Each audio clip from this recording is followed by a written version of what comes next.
انسان روح اور جسم کا مجموعہ ہے. اگر اس کے جسم میں کہیں بیماری ہو، پریشانی ہو تو وہ بے قرار رہتا ہے. گھٹنے میں درد والے آدمی سے آپ یہ پوچھیں طبیعت کیسی ہے تو وہ کسی اور چیز کا نام نہیں لیتا، گھٹنے کا ہی نام لیتا ہے. کہتا یہ بڑی تکلیف ہے، یہ ٹھیک ہو جائے تو پھر میں ٹھیک ہوں. اگر وہ جسمانی طور پر فٹ اپنے آپ کو محسوس نہ کرے تو بے قرار سا رہتا ہے. اسی طرح کا معاملہ انسان کی روح کا بھی ہوتا ہے. اگر وہ روحانی طور پر بیمار ہو، پریشان ہو، تکلیف میں ہو، سکون میں نہ ہو تو پھر بھی وہ پریشان ہی رہتا ہے. بس ٹھیک ہے جی، آپ کا انتظام کافی ہے، تھوڑا چلے جائیں جی دوست، تھوڑا سا اللہ جزائے خیر دے. اور ایسا نہ ہو کہ آپ سیدھے کرتے رہے میری تقریر ختم بھی ہو جائے. چھوٹا سا خطیب ہوں تو اتنا لمبا تو آپ سیدھا ہونے میں وقت لگا رہے ہیں. اللہ جزائے خیر دے، جلدی کر لیں اور بس سنیں. اب آپ جو حضرات آ جائیں ان کو جہاں جگہ ملے وہ وہاں رک جائیں، اور بول کے آپ کسی سے بھی کوئی کام نہیں اب کہیں گے، اب صرف اشارہ ہی کریں گے. اللہ جزائے خیر دے. اب میں ہی بولوں گا صرف، تھوڑی دیر ہماری سنیں. ویسے بھی سننا ڈبل چاہیے، بولنا سنگل چاہیے. زبان ایک ہے، کان دو ہیں، اس لیے ڈبل سننا چاہیے اور سنگل بولنا چاہیے. آپ میری بات پہ توجہ کریں گے حضرات. اگر انسان روحانی طور پر تندرست نہ ہو، روح بھی اپنی غذا مانگتی ہے، تو انسان بے چین رہتا ہے، بے قرار رہتا ہے. ہمارے ہاں یہ مسئلہ ہے کہ سارا وقت لوگوں کا نا اپنے ظاہر کو سنوارنے میں لگ جاتا ہے اور بڑا وقت لگاتے ہیں لوگ، لیکن باطن اپنی جگہ پہ پریشان ہوتا ہے. بڑے بڑے جبے کبے اور بڑے بڑے قیمتی لباس کے پیچھے جو روح ہوتی ہے وہ پریشان ہوتی ہے. صاحب رسالہ قشیریہ امام قشیری فرمایا کرتے تھے کہ میں نے بڑے سارے لوگ دیکھے ہیں جو تن کے بڑے اجلے ہیں پر من سے بڑے ہی پریشان ہیں، تکلیف میں. نبی کریم صلی اللہ تعالی علیہ وسلم نے ہمیں جو دین عطا فرمایا نا، یہ روحانی دین ہے، یہ روحانی دین ہے. قرآن اور سنت کے اندر جتنے ارشادات ہیں نا وہ ہماری روح سے بات کرتے ہیں، ہمارے باطن سے کلام کرتے ہیں. کبھی کوئی عالم، کوئی صوفی، کوئی درویش کوئی بات کر رہا ہوتا ہے نا تو مجھے یوں لگ رہا ہوتا ہے کہ میری کر رہا ہے، اس لیے کہ وہ بات اس طبیب اعظم کی کر رہے ہوتے ہیں جو دلوں کے طبیب بن کے تشریف لائے ہیں. یاد رکھیں اس بات کو. قرآن مجید نے یہ فرمایا ہے کہ ہم نے تمہیں نبی پاک صلی اللہ علیہ وسلم دیے ہیں، یہ رسول تمہیں دیے ہیں، تم پر ہماری آیتیں پڑھیں گے اور تمہیں پاک کر دیں گے. یتلو علیکم آیاتنا ویزکیکم، تم پر ہماری آیتیں تلاوت کریں گے اور تمہیں پاک کر. روحانی زندگی جو ہے نا، روحانی زندگی، اپنی روحانی زندگی. آپ کو پتہ ہے جس آدمی کو ڈاکٹر کہہ دینا کہ تو بیمار ہے، دوائی پابندی سے کھائے گا تو ٹھیک ہوگا، اس نے 2 تھیلیاں دوائی کی بنائی ہوتی ہیں، ایک گھر میں پڑی ہوتی ہے اور ایک اس نے گاڑی میں رکھی ہوتی ہے کہ دوائی میں نے کھانی ہے، نہ کھائی تو میں بیمار ہو جاؤں گا. ہم پتہ کیا کرتے ہیں، جسم کو خوراک دیتے رہتے ہیں، روح ہماری پیاسی رہتی ہے. روح کی پیاس کیسے بجھتی ہے؟ قرآن پاک پڑھنے سے، ذکر کرنے سے. ادھر دیکھیں میری طرف. روح کی پیاس بجھتی ہے نبی کریم علیہ السلام کی نعت کو سن کر دل میں اتارنے سے. وہ والا جھوم نہیں جو نعت خواں کہتا ہے جھومو، تو ہم نے بھی تھوڑا تھوڑا جھوم لیا، پتہ کوئی نہیں وہ کیا کہہ رہا ہے. اور میرا کئی دفعہ نعت خواں سے بھی پوچھنے کو دل کرتا ہے کہ ویسے تجھے پتہ ہے تو کیا کہہ رہا ہے؟ بھی نہیں پتہ ہوتا الا ماشاءاللہ. وہ بھی کہتا جا رہا ہے اور جھومنے والے بھی. چلے یہ جھومنا بھی خالی نہیں، نفع والا ہی ہے، پر یہ ہے کہ وہ روح میں اتر جاتی ہے نا جب نعت شریف روح میں، پھر وہ دل سے باتیں کرتی ہے.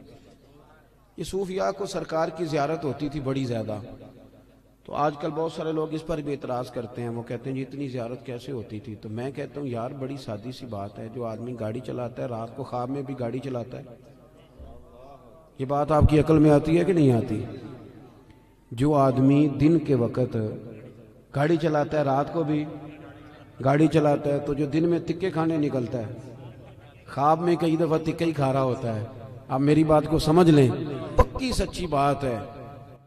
جو سارا دن محبوب کو پڑھتے ہیں، محبوب کو سنتے ہیں، محبوب کو بیان کرتے ہیں، وہ رات کو بھی محبوب کی گلیوں میں ہی رہتے ہیں.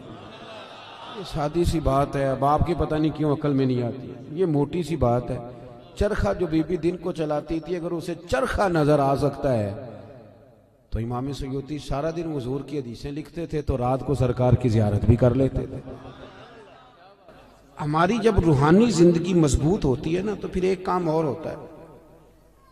قرآن مجید نے کہا کہ وَالْآخِرَةُ خَيْرٌ وَأَبْقَىٰ، آخرت تمہارے لیے بہتر بھی ہے اور باقی رہنے والی بھی. روحانی زندگی کا تعلق انسان کی آخرت کے ساتھ ہوتا ہے. وہ پھر تھوڑے تھوڑے کام نہ آخرت کے لیے بھی کرنے شروع کر دیتا ہے. یہ بھی اس کی روحانی زندگی کا حصہ ہوتا ہے. ورنہ تمہارے بہت سارے دینی کاموں میں بھی دنیا شامل ہوتی ہے، بہت سارے دینی کاموں میں. اور ہمارے صوفیہ نے ایک اور بات بھی لکھی ہے. فرماتے ہیں اگر آپ کی بہت شہرت ہونے لگ جائے اور لوگ بڑی عزت کرنے لگ جائیں اور بڑا آپ کو نوازا جانے لگ جائے تو پھر بھی ڈرنا، کہیں ایسا نہ ہو کہ ساری نیکیوں کا تمہیں اجر دنیا میں ہی دے دیا جائے اور آخرت میں تمہارے لیے مشکلات بن جائیں. یہ بھی مقام خوف ہے. یہاں بھی ڈرو، ایسا نہ ہو کہ سارا اجر یہیں تمہیں دے دیا جائے. میرے بھائی غور کریں، روحانی زندگی آپ نے نا، آپ کا ایک بینک اکاؤنٹ ہوتا ہے، آپ کو پتہ ہوتا ہے کہ اب میرے پاس کتنے پیسے ہیں. یعنی جس کی جیب میں جو کچھ ہوتا ہے نا اس نے پورا گنا ہوا ہوتا ہے. اور ہم بڑے سیانے ہیں، اب تو ہم نے ربڑ رکھے ہوئے ہیں. 50 والے نوٹ کو علیحدہ چڑھاتے ہیں، 100 والے کو. بڑے سمجھدار ہیں ہم. رات کو گن کے سوتے ہیں کئی لوگ، سویرے پھر گننا شروع کر دیتے ہیں، شاید بڑھ گئے ہوں. یہ ہمیں پتہ ہوتا ہے کہ ہماری جیب میں کیا، میرے مکان کی ویلیو کیا ہو گئی ہے، کتنے کا خریدا تھا، اب کیا ریٹ ہے، مجھے پتہ ہوتا ہے نا سارا. اسی طرح ہمیں یہ بھی پتہ ہوتا ہے کہ میں نے آخرت کے لیے کیا جمع کیا ہوا ہے. ہمیں پتہ ہوتا ہے. بھولے بن جائیں، چلو کئی دفعہ کوئی جھوٹ بول کے اپنے آپ کو تسلی دیتے ہیں، بات الگ ہے، پر ہمیں خبر ہوتی ہے کہ میں نے آخرت کے لیے کیا جمع کیا. نبی کریم صلی اللہ تعالی علیہ وسلم کے جو غلام تھے وہ اپنی روحانی زندگی پر، روح پر بڑی سخت توجہ دیتے تھے. بڑی سخت ان کی توجہ ہوتی. حضرت عبداللہ بن حنظلہ رضی اللہ تعالیٰ عنہ اپنے گھر سے روتے ہوئے نکلے اور رستے میں شور مچا رہے ہیں. معاذ اللہ، حنظلہ تو منافق ہو گیا. رستے میں جناب ابو بکر صدیق سے ملاقات ہوئی تو شور کر رہے ہیں، کہتے میں تو منافق ہو گیا ہوں.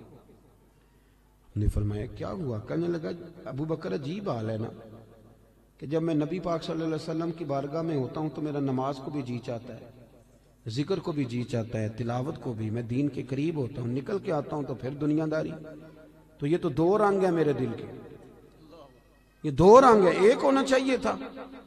حضرت صدیق اکبر کہنے لگے یہ جو تیرا معاملہ یہ تو بہت سارے لوگوں کا ہے، چل نہ تیرے بہانے میں سب کا مسئلہ حل کرا کے لاتا ہوں.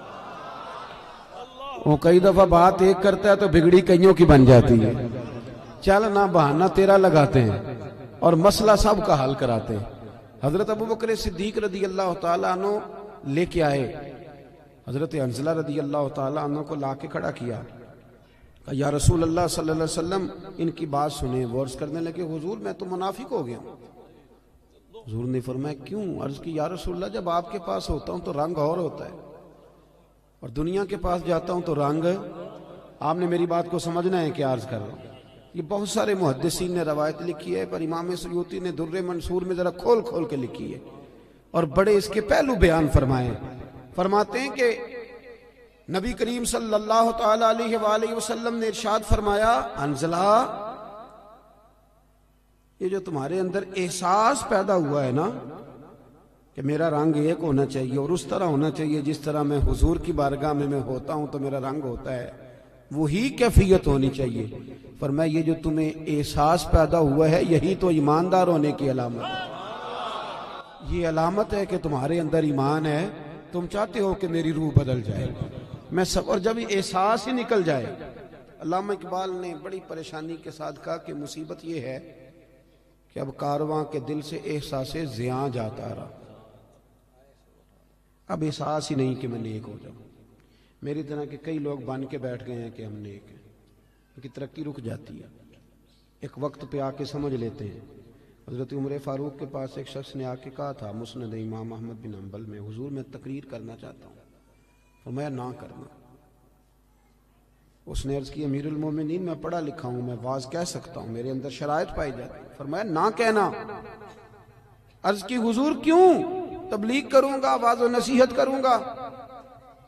جناب عمر فرمانے لگے جب تو بن سور کے ممبر پہ واز کہنے بیٹھے گا تو اپنے سے بہت سارے لوگوں کو گناہگار بھی تو سمجھے گا نا۔ کئی دفعہ ہم بات کر رہے ہوتے ہیں تو ایسے کر رہے ہوتے ہیں کہ شاید میں بڑا صوفی ہوں، تو آپ نے فرمایا پھر تیری اپنی ترقی رک جائے گی، پھر تو خود پریشان ہو جائے۔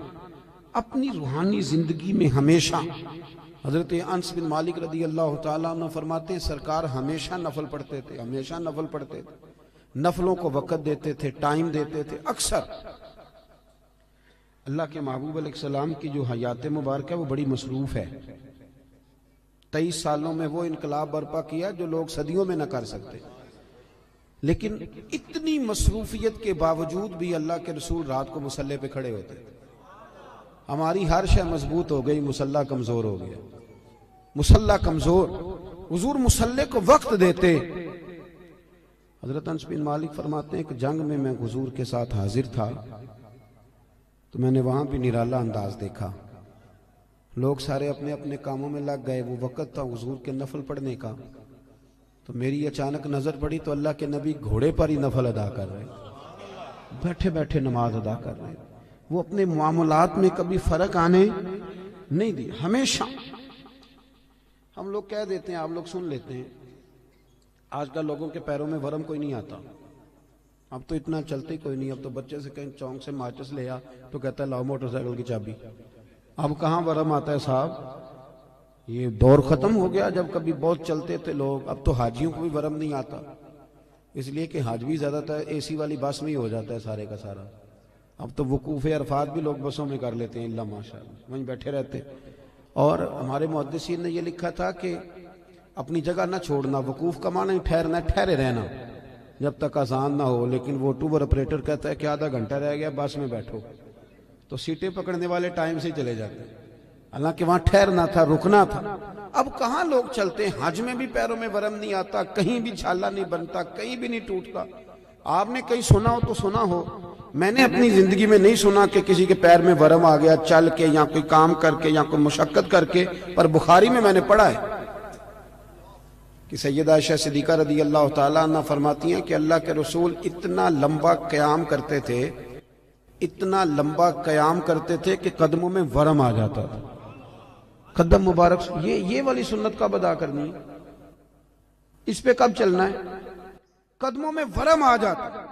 اور جناب عائشہ صدیقہ کہتی ہیں حضور ایک ہی رکعت، ایک ہی آیت بار بار پڑھتے اور ساری رات بیت گئی، یہ صحیح مسلم میں موجود، ساری رات گزر گئی نماز پڑھتے۔ صبح میں نے عرض کی یا رسول اللہ صلی اللہ علیہ وسلم، آپ کے صدقے اللہ اگلوں پچھلوں کو بخشے گا، تو آپ اتنی مشقت کیوں کرتے ہیں؟ اللہ نے آپ کو حبیب بنایا ہے، امام الانبیاء بنایا ہے، سید الرسل بنایا ہے، اتنی مشقت؟ تو حضور نے فرمایا افلا اکون عبدا شکورا، عائشہ تو نے بتایا نا کہ اللہ نے مجھے بڑی نعمتیں دی ہیں، تو بتا میں اپنے رب کا شکر گزار بندہ نہ بنوں؟ ہم نے کب بننا ہے جی شکر گزار بندہ؟ اور ایک بات اور ذہن میں رکھیں، جب بندہ روحانی زندگی اپنی مفلوج کر بیٹھتا ہے نا، اس کی توجہ نہیں نہ نفل سے، نہ ذکر سے، نہ عبادت سے۔ بڑے میری طرح کے سیانے بندے کو آپ بٹھائیں حجرے میں، اسے کہیں آج کل کون کون مولوی خراب چل رہا ہے، تو 1500-2000 مولویوں کے وہ نام بتا دے گا، آپ کون کون سی جماعتوں میں کیا کیا خامیاں معاذ اللہ ساری گنوا دے گا۔ توجہ ہے میری بات پر؟ اور جب عصر کی نماز کا ٹائم ہو جائے گا نا میٹنگ کے اندر، تو امام صاحب کہیں گے بھی نماز کا ٹائم ہو گیا، تو ان میں نا 75% لوگوں کو کام یاد آ جائے گا، کچھ ہوں گے اس میں سے 50% جو کہیں گے اسی محلے والی مسیتیں پڑھنی جا کے، باقیوں کا کام۔ اور آپ تسبیح دے دیں کہ زیادہ نہیں، صرف 5 تسبیح درود شریف کی پڑھو، نہیں پڑھ پاتے۔ کیوں نہیں دل لگتا ہمارا مصلی سے؟ کیوں نہیں توجہ جاتی ہماری؟ کدھر گیا وہ ہمارا ذوق شوق؟ وہ کدھر گئی ہماری توانائی؟ رسول کریم صلی اللہ تعالیٰ علیہ وآلہ وسلم نے نا حضرت عبداللہ ابن مسعود رضی اللہ تعالیٰ عنہ کو بلا کے فرمایا مجھے قرآن سناؤ۔ اور حضرت ابی بن کعب کو جا کے کہا کہ میں تجھے سنانے آیا ہوں۔ نبی کریم صلی اللہ علیہ وسلم کسی سے سنتے، کسی کو سناتے، یہ ذوق رکھتے، تلاوت کا ذوق۔ حضرت ابو سعید خدری رضی اللہ تعالیٰ عنہ تلاوت کر رہے تھے، حضور تشریف لے، او میرے بھائی یہ بھی سنت ہے میرے نبی پاک کی، کسی سے قرآن پاک سننا یہ بھی رسول پاک کی۔ اب آپ تھوڑے ڈھیلے پڑ گئے، یہ کون سا ہلکا ہلکا ایسے ایسے کر رہے ہیں آپ، بھائی یہ بھی عنوان ہے، یہ بھی حضور کی سنت ہے۔ میں تو ترس ہی گیا ہوں، ابھی قاری صاحب نے قرآن شریف پڑھا ہے، ترجمہ بتایا ہے، نعت ہمارا ایمان ہے، نعت میں ہماری جان ہے، بغیر نعت کے ہم بچ ہی نہیں سکتے۔ اور میرا سوال یہ ہے کہ پرچیاں آتی ہیں، رکے آتے ہیں نعت خانوں کو کہ یہ بھی نعت سنائیں، قاری صاحب کو روکا کیوں نہیں آیا کہ فلانی سورت بھی سنائیں؟ آج تک نہیں آیا کسی قاری صاحب کو روکا کہ جناب سورہ کوثر پڑھیں، یہ بھی تو حضور کی نعت ہے نا، آنا چاہیے نا رکا۔ سورۃ الضحیٰ کی تلاوت کریں، یہ بھی تو حضور کی نعت ہے نا۔ سورہ علم نشر بھی حضور کی نعت ہے کہ نہیں؟ سورہ یاسین، سورہ محمد، یہ ساری حضور کی، پورا قرآن ہی نبی پاک کی تعریف۔ کیوں نہیں رکے بھیجتے، کیوں نہیں توجہ جاتی؟ حضرت ابو سعید خدری فرماتے ہیں میں قرآن شریف پڑھ رہا تھا، توجہ ہے میری بات پر؟ فرماتے ہیں میں قرآن پاک پڑھ رہا تھا، مجھے کیا پتا کہ حضور بھی میری تلاوت سن رہے تھے، میں تو پڑھ رہا تھا اپنی موج میں۔ کہتے ہیں سرکار سنتے رہے، پھر تشریف لے گئے، تھوڑی ایکو کم کریں جی اس کی۔ کہتے ہیں جب میں حاضر بارگاہ ہوا تو حضور نے فرمایا ابو سعید آج میں نے سنا ہے تو نے بڑا ہی سونا پڑھا ہے، مجھے بڑا پسند ہے۔ ویسے ریاکاری منع ہے، ویسے کسی کو دکھانے کے لیے منع ہے، پر یہاں حضرت ابو سعید نے نیا رنگ بیان کیا، کہنے لگے حضور مجھے تو پتہ ہی نہیں تھا آپ سن رہے ہیں، ورنہ میں نے تو اور بنا کے پڑھنا تھا، ذرا بنا کے پڑھنا تھا، بنا مجھے بات یاد آ گئی۔ حضرت ابو سعید خدری، یہ شاگرد جو ہے نا کسی کے بھی، میرے بھی ہیں کچھ شاگرد محفل میں، پر آج کل شاگردوں کے لیے دعا بڑی کرنی پڑتی ہے، کیونکہ وہ قول پہ عمل کم ہی کرتے ہیں، دعا ہی ہے ان کو لگ جائے تو اللہ ماشاءاللہ۔ تو حضرت ابو سعید خدری رضی اللہ تعالیٰ عنہ، یہ شاگرد ذرا توجہ کریں، شاگرد ذرا خیال فرمائیں۔ حضرت ابو سعید خدری رضی اللہ تعالیٰ عنہ فرماتے ہیں کہ مجھے بات یاد آ گئی چلتے چلتے، یہ بھی روحانی زندگی کی باتیں۔ فرماتے ہیں چلتے چلتے نا ہم سفر کر رہے تھے تو ایک جگہ رات کو پڑاؤ کیا۔ طریقہ یہ تھا اس زمانے میں سفر کرنے کا کہ جہاں آبادی ہوتی تھی لوگ اس کے بیچ سفر کرتے تھے، اس کے وہاں آرام کرتے تھے، اور جنگل ہوتا تھا وہاں سفر کرتے رہتے تھے۔ کئی دفعہ زیادہ رات کو بھی جا کے کوئی آبادی نظر آتی تو کوشش کرتے تھے کہ پڑاؤ آبادی میں کریں رات کا، تاکہ کوئی درندے وغیرہ تنگ نہ کریں۔ کہتے ہیں ایک قبیلے کے پاس ایک گاؤں میں ہم نے پڑاؤ کیا تو بھوک بھی بڑی تھی، پیاس بھی بڑی تھی۔ قبیلے والوں سے کہا یار پانی پلا دو، کوئی کھانے پینے کی چیز دے دو۔ انہوں نے کہا جی آپ کو نہیں دینی، اسلام کے بڑے دشمن تھے معاذ اللہ، توجہ ہے میری بات پر، آپ کو نہیں دیں گے۔ اچھا جی نہ دی انہوں نے۔ آدھی رات کا وقت ہوا تو حضرت ابو سعید خدری کہتے میں قیادت کر رہا تھا قافلے کی، تو ایک بندہ دوڑا آیا، کہنے لگا کوئی دم درود کر لیتے ہو؟ اب تو یہ کام بڑا آسان ہے نا، تو اس کاروبار پہ آپ کو پتہ ہے انویسٹمنٹ ہی کوئی نہیں ہوتی، نفع ہی نفع ہے، جتنا مرضی کما لے۔ کوئی دم درود کر لیتے ہو؟ تو حضرت ابو سعید خدری کہنے لگے، میں نے کہا کر لیتے ہیں۔ کہنے لگے چلو، پھر ہمارے سردار کو بچھو لڑ گیا۔ یہ ایک روایت، یہ حدیث بخاری میں بھی موجود ہے اپنی اصل کے لحاظ، اور باقی بھی بہت ساری کتب حدیث میں پائی جاتی ہے، روایات کے الفاظ کے اختلاف کے ساتھ۔ حضرت ابو سعید خدری رضی اللہ تعالیٰ عنہ فرماتے ہیں میں نے ان سے کہا بھائی کیا ہوا؟ کہنے لگے بچھو لڑ گیا۔ ایک روایت یہ کہ سردار کو، ایک یہ کہ سردار کی بیٹی کو۔ تو جناب ابو سعید خدری سے کہنے لگے دم کر دو گے؟ آپ فرمانے لگے دم تو کر دوں گا پر پیسے لگیں گے، تم نے جو کہا تھا کہ تمہیں روٹی نہیں دینی، تو جو اس طرح کا ہو اس سے تو کر لینا چاہیے نا۔ اب اس سے کوئی تقریر کے پیسے طے کرنے کی دلیل نہ پکڑ لے، ناد خاں کو پکڑ دے، میں جہاں بات سنا رہا ہوں اس کو وہی رہنے دینا، کیونکہ ہم اپنی مرضی کی بھی استدلال کرتے ہیں نا۔ حضرت ابو سعید خدری کہنے لگے میاں پیسے لگیں گے۔ اب بندہ جب الجھ جاتا ہے تو پھر سارے پیسے دیتا ہے۔ اب وہ الجھے ہوئے تھے، پھنسے ہوئے تھے، کیا کرتے؟ کہنے لگے جتنے مرضی لینا، ساتھ تو چلو۔ حضرت ابو سعید خدری رضی اللہ تعالیٰ عنہ فرماتے میں ساتھ گیا، میں نے کچھ پڑھ کے پھونکا، شفا اللہ نے دے دی، شفا اللہ نے دے دی۔ وہ کہنے لگے جی بتائیں کیا لیں گے؟ میں نے کہا پہلے میرے سارے قافلے کو روٹی کھلاؤ اور پھر 40 بکریاں لوں گا ایک دم کرنے کی۔ اے ریٹ ویکھیا جے ذرا، کتنی بکریاں؟ اللہ آپ کو جزائے خیر عطا فرمائے، اللہ آپ کو برکت دے۔ میں نے کہا پہلے کہہ جو اس سے کوئی دلیل نہ پکڑ لے، اب حدیث آ گئی ہے تو عرض تو کرنی ہے نا۔ حضرت ابو سعید خدری کہتے ہیں کہ روٹی بھی کھائی، پانی بھی لیا، 40 بکریاں بھی لی۔ اب صحابہ میں اختلاف ہو گیا، کچھ کہنے لگے لینی چاہیے تھی، کچھ کہنے لگے نہیں لینی چاہیے تھی۔ رائے کا اختلاف صحابہ میں بھی۔ ہمارے ہاں مصیبت یہ ہے کہ رائے کے اختلاف کو مخالفت بنا لیا جاتا ہے۔ اہل حق کے اندر جو اختلاف ہوتا ہے وہ تو رحمت ہوتا ہے، لیکن جرت نہیں کسی کی کہ ہماری رائے کے خلاف کو بندہ رائے، ہم تو اڑے ہوئے ہیں، بڑی بڑی چھوٹی چیزوں پہ اڑ جاتے ہیں۔ بہرحال اختلاف ہو گیا کہ لینی چاہیے تھی کہ نہیں لینی چاہیے تھی۔ اب جب بحث ہونے لگی تو حضرت ابو سعید خدری کہنے لگے یار کیوں بحث کرتے، چپ کر کے سو جاؤ، یہ چند فرلانگ پہ مدینہ رہ گئے، سویرے اتواد یہ نور میں داخل ہو جائیں گے، سرکار کی بارگاہ میں عرض کریں گے اگر تو حضور نے کہا نہ لینی چاہیے تھی تو پھر تو موج لگ گئی، اور اگر کہا نہیں لینی چاہیے تھی تو بکریاں واپس چھوڑ جائیں گے، کھانے کے پیسے دے جائیں گے، مسئلہ کیا ہے، سو جاؤ۔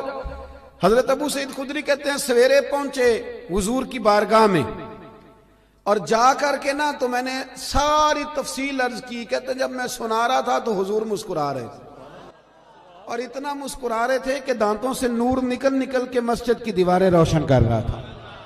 حضور مسکرا کے سرکار فرمانے لگے ابو سعید مزہ بڑھایا تیری بات کا، بتا پڑھا کیا تھا؟ وہ جو اس کو آرام آ گیا تو پڑھا کیا تھا؟ میں نے کہا سونیا کیا پڑھنا تھا؟ آپ نے ایک دفعہ فرمایا تھا سورہ فاتحہ میں شفا ہے، تو میں نے پڑھ کے پھونک دی، آپ نے سکھایا تھا، بتایا تھا، پھونک دی، اللہ نے شفا دے دی۔ تو حضور فرمانے لگے سورۃ فاتحہ میں نے سکھائی تھی نا؟ حضور آپ نے فرمایا پھر 20 بکریاں میری 20 تمہاری، پھر آدھی میری ہے آدھی تمہاری ہے، لاؤ ادھر رکھو۔ حضرت تکبیر، نعرہ رسالت، نعرہ حیدری، سیدی مرشدی، سیدی مرشدی۔ یہ ہے روحانی زندگی کہ آپ کا قرآن کے ساتھ وابستگی ہو، دلچسپ۔ آپ یقین کریں میرے پاس ایک صاحب آئے، کہنے لگے گھر میں بڑی پریشانی ہے، کچھ آوازیں آتی ہیں، تو میں نے کہا سورۃ بقرہ پڑھیں۔ کہنے لگے ایسا تھوڑی تکلیف کرے، مجھے ایک تعویذ لکھ دیں۔ میں نے کہا میں اس سے زیادہ بھی تکلیف کرنے کو تیار ہوں، پر میرے لکھے تعویذ میں کیا اثر ہوگا؟ تعویذ بالکل جائزہ دینا چاہیے، پر تمہیں وہ والا تعویذ دے رہا ہوں جو رسول پاک نے عطا فرمایا۔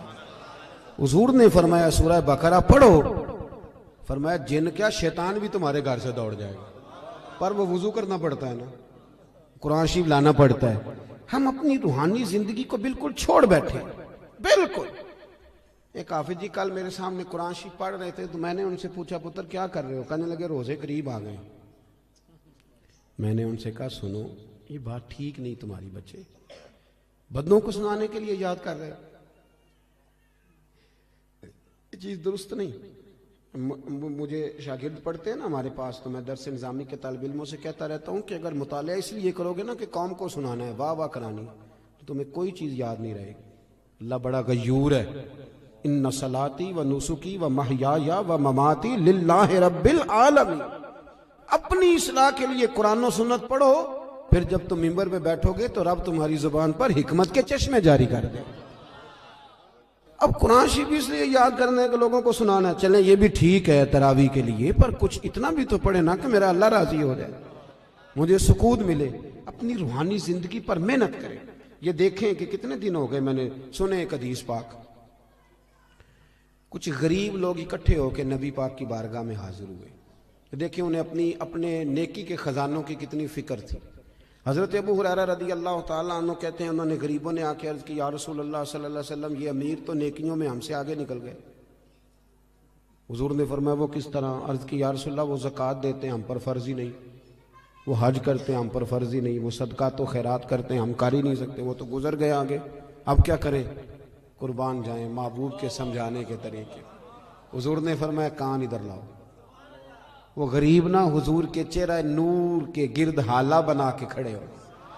حضور فرمانے لگے سنو کان میں بات، رات کو جب سونے لگو نا تو 33 بار سبحان اللہ پڑھا کرو، پھر 33 بار الحمدللہ پڑھا کرو، پھر 34 بار سبحان. دیکھیں آپ کو یاد ہے، اس کا نام کیا ہے؟ تسبیح ہے سبحان. اللہ آپ کو خوش رکھے. بڑی خوشی ہوئی آپ کی زبان سے لفظ سن.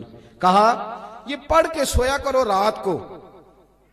امیر جتنے بھی نیک کام کریں گے نا، تمہاری اس تسبیح کی برکت سے اللہ تمہیں سب امیروں سے زیادہ اجر عطا کرے گا. مشکل کام تو نہیں، سب امیروں سے.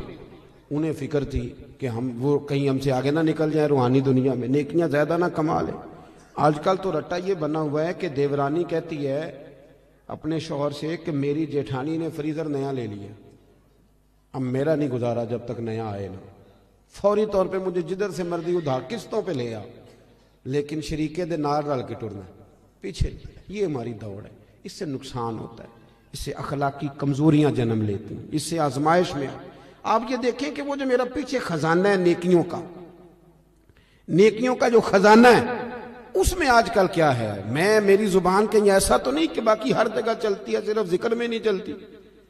میرا سر باقی سارے کام کرتا ہے، صرف اللہ کی بارگاہ میں صحیح نہیں. یہ غور کریں. حضرت ابو ہریرہ رضی اللہ تعالیٰ عنہ فرماتے ہیں وظیفہ پوچھ کے گئے، اور پھر وہ کچھ دنوں کے بعد واپس آئے.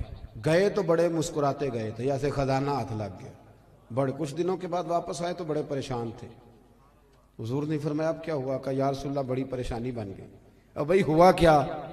عرض کرنے لگے یا رسول اللہ وہ بات تو امیروں نے بھی سن لی ہے. ایک صحابی کہنے لگے میرا پڑوسی بڑا امیر ہے، رات وہ بھی تسبیح پڑھ رہا تھا اپنے سین میں سن رہا تھا، حضور اب کیا کرتا ہے؟ تو سرکار اس بات سے راضی ہوتے تھے. حضور خوش ہوئے، مسکرائے، فرمایا اب کیا کرنا ہے؟ ذالک فضل اللہ یؤتیہ من یشاء، یہ پھر اللہ کا فضل ہے، وہ جس کو چاہے عطا کر دیتا ہے. میرے عزیز سمجھیں کہ وہ لوگ، اور وہ ذرا سا بھی اپنے اندر ریا نہیں آنے دیتے تھے. حسد نیک آدمی میں بھی ہوتا ہے. ناراض تو نہیں ہو گئے نیک لوگ جی؟ نیک ناراض نہ ہو جائیں. حسد نیک آدمی میں بھی، بندہ نیک بھی ہوتا ہے اور حسد بھی، چونکہ حدیث ہے ترمذی شریف میں، حضور نے فرمایا حسد نیکیوں کو یوں کھا جاتا ہے جیسے خشک لکڑی کو آگ کھا جاتی.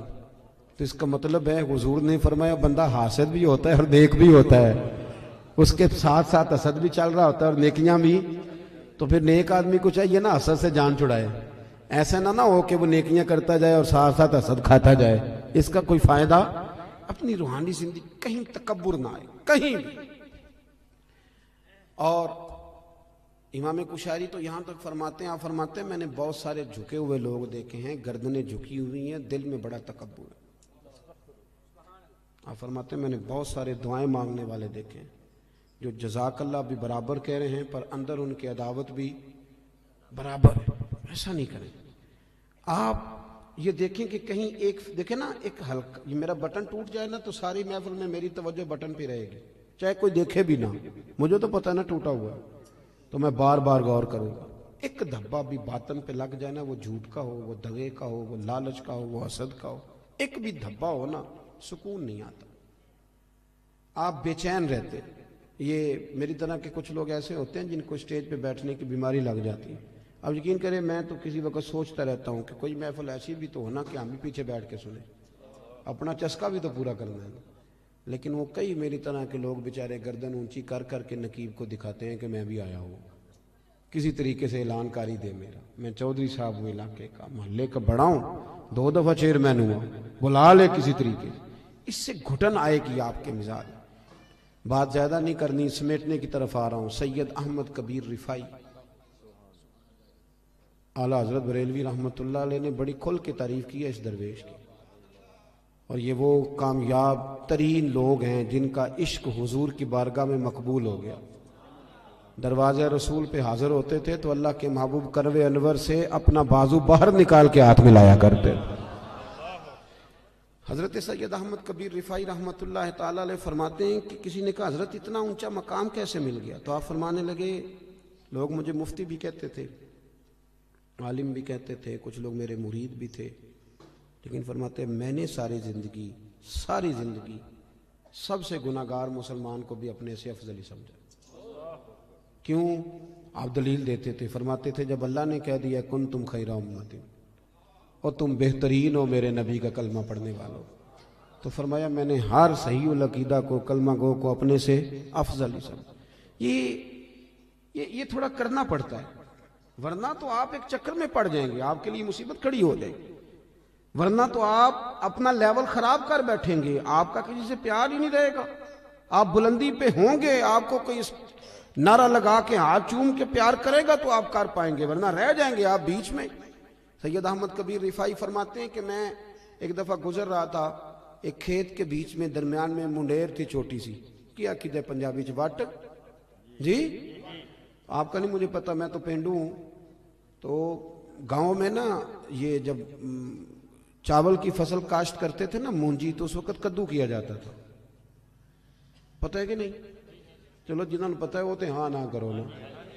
وہ کدو کا مطلب یہ ہوتا تھا کہ وہ ساری فصل بھر دیتے تھے پانی سے، اچھے طریقے سے بھر دی جاتی تھی، وہ بڑی نرم، چونکہ چنے کی فصل کا بیج نہیں لگتا، اس کا پودا لگتا ہے، پہلے وہ الگ جگہ لگایا جاتا ہے، پھر اس کو وہاں سے لا کے یہاں بویا جاتا ہے، ایک پوری ترتیب ہے، پنیری اس کو کہتے ہیں۔ اور بھی کچھ عقیدہ سی تسی مینوں یاد، لاب، دیکھیں قاری صاحب کو پتا ہے، ہاں جی لاب ہے نا جی، اللہ تعالیٰ جزائے خیر دے، بہت ساری برکت دے قاری صاحب کو، آپ سب حضرات کو۔ تو وہ اس طرح سمجھ لیں کہ فرماتے ہیں میں وٹ سے، منڈیر سے گزر رہا تھا، ادھر بھی پانی تھا ادھر بھی پانی تھا۔ سید صاحب کہتے ہیں جب میں گزر رہا تھا تو سامنے سے کتا آ گیا، اب کتا بھی کھڑا ہے گزرنے کو، میں بھی کھڑا ہوں، اب جو ہے وہ ٹائم تھوڑا ہے، میں نے عصر کی نماز پڑھنی تھی، اب وہاں سے دو بندے نہیں گزر سکتے، ایک ہی گزر سکتا ہے۔ فرماتے ہیں وہ بھی کھڑا میں بھی کھڑا، کتا اگر نسلی اصلی ہو تو اللہ والوں کا ادب کرتا ہے، آپ کو پتہ ہے نا اصحاب کہف کے کتے کا۔ تو وہ بھی کھڑا ہو گیا، تو کہتے ہیں میں بھی کھڑا ہو گیا، اب وہ میری طرف دیکھ رہا ہے کہ میں ہٹوں، اور میں اس کی طرف دیکھ رہا ہوں کہ وہ ہٹے۔ اب بات جب لمبی ہو گئی تو سید صاحب فرماتے ہیں میں نے دعا کی، میں نے کہا مالک اسے زبان ہی دے دے، میں کو بات ہی کر لوں۔ تو اللہ بڑا کریم ہے، دعائیں مقبول فرماتا ہے۔ کہتے ہیں کتے کو اللہ نے زبان دے دی، تو میں نے اسے کہا یار ذرا ہٹ جا، میں نے جانا ہے۔ تو کہنے لگا شاہ جی آپ ہٹ جائیں، میں نے بھی تو جانا ہے نا، میں نے بھی تو جانا ہے۔ تو کہتے ہیں میں نے اسے کہا یار میری سن بات، میں نے پڑھنی ہے عصر کی نماز، میں ہوں شریعت کا مکلف، میں پابند ہوں، تو پابند نہیں، دین کا مکلف نہیں، تیرے اوپر فرض نہیں، میرے اوپر نماز فرض ہے۔ اگر میں کھیت میں اتروں گا تو کپڑے میرے آلودہ ہو جائیں گے، اور مجھے غسل کرنا پڑے گا، وضو تو لیٹ ہو جاؤں گا، تو چونکہ مکلف نہیں تو اتر جا۔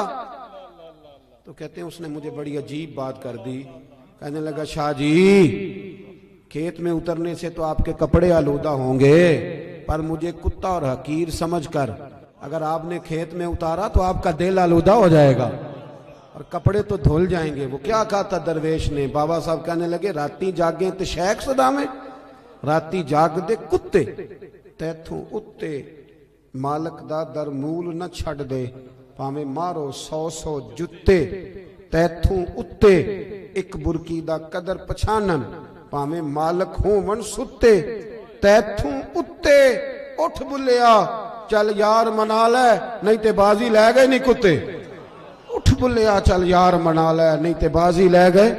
سید صاحب فرماتے ہیں میں چھلانگ لگا کے اتر گیا کھیت میں، کپڑے آلودہ ہو گئے، میں نے دھوئے، نئے سرے سے وضو کیا، کپڑے بدلے، لیکن میرا دل بڑا ٹھنڈا رہا کہ میں نے حقیر نہیں جانا اللہ کی۔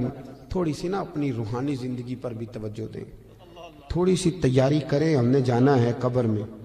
لوگ نا حضرت عبداللہ ابن مبارک رحمۃ اللہ علیہ کے آخری وقت آیا تو اماں بھی رو رہی تھی، بچے بھی رو رہے تھے، بیوی بھی رو رہی تھی، تو بیوی سے کہنے لگے کیوں روتی ہو؟ تو کہنے لگی تو میرا سرتاج ہے، تو ہے تو میں بادشاہ ہوں، تیرے بعد کون پوچھے گا؟ میں اماں تو کیوں روتی ہے؟ تو ماں کہنے لگی بیٹے تو اور بھی ہیں پر تو فرما بردار پتر تھا، تیرے بعد کون پوچھے گا؟ بچوں سے پوچھا تم کیوں رو رہے ہو؟ کہنے لگے ابا جس طرح بیاہ کرتا ہے دوسرا تو کوئی نہیں نہ کرتا، تیرے بعد کون پوچھے گا؟ تو حضرت عبداللہ ابن مبارک کہنے لگے اوہو میں سمجھ رہا تھا مجھے رو رہے ہو، تم تو اپنی ضرورتوں کو رو رہے ہو، مجھے کہاں رو رہے ہو؟ اور میں رو رہا ہوں کہ میں نے آگے کیا لے کے جانا۔ ہماری باقی وزاداری ٹھیک ہے، اب کہاں وہ لوگ ملتے ہیں جن کے کپڑوں پہ پابند لگے؟ اب غریب آدمی بھی اچھے کپڑے پہنتا ہے، ہفتے میں 2 دفعہ گوشت کھاتا ہے، اب کوئی ایسا مسئلہ نہیں رہا، لیکن وہ جو ہماری روحانی زندگی تھی نا، دیکھیں نا مشکات شریف میں حدیث ہے، اللہ کے رسول صلی اللہ علیہ وسلم نے فرمایا اپنے گھروں میں مسجد بناؤ، یعنی گھر میں ایک حصہ مخصوص کرو نماز کے لیے۔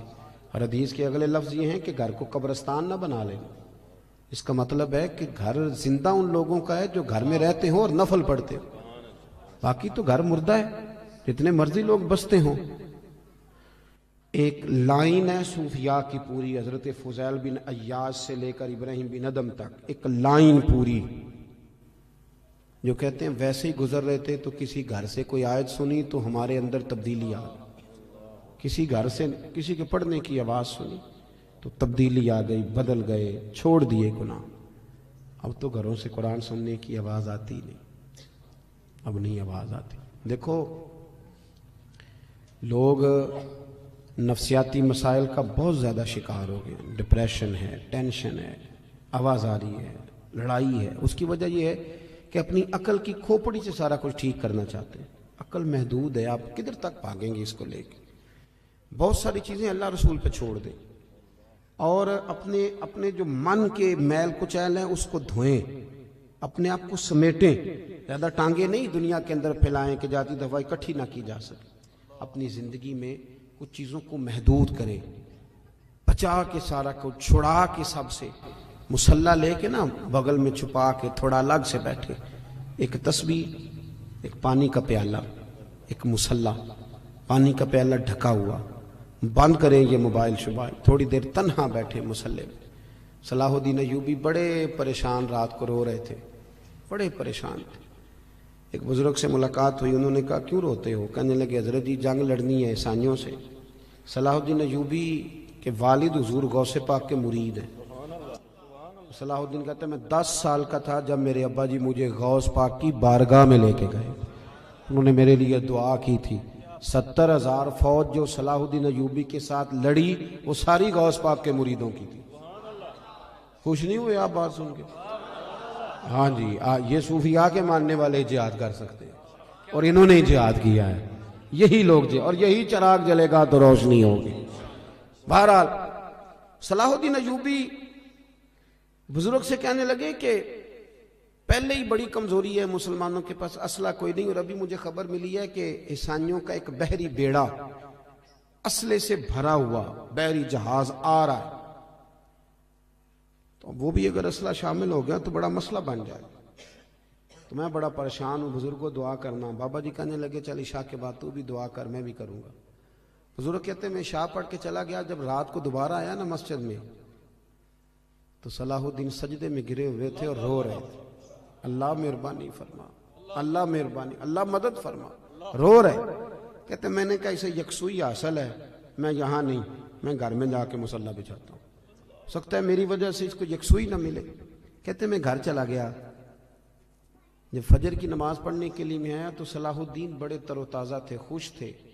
میں نے نماز کے بعد پوچھا خیر ہے؟ کہنے لگے حضور میرے رب کریم نے بڑا فضل کیا، وہ ان کا بحری بیڑا دریا میں غرق ہو گیا، ابھی اطلاع ملی ہے ابھی۔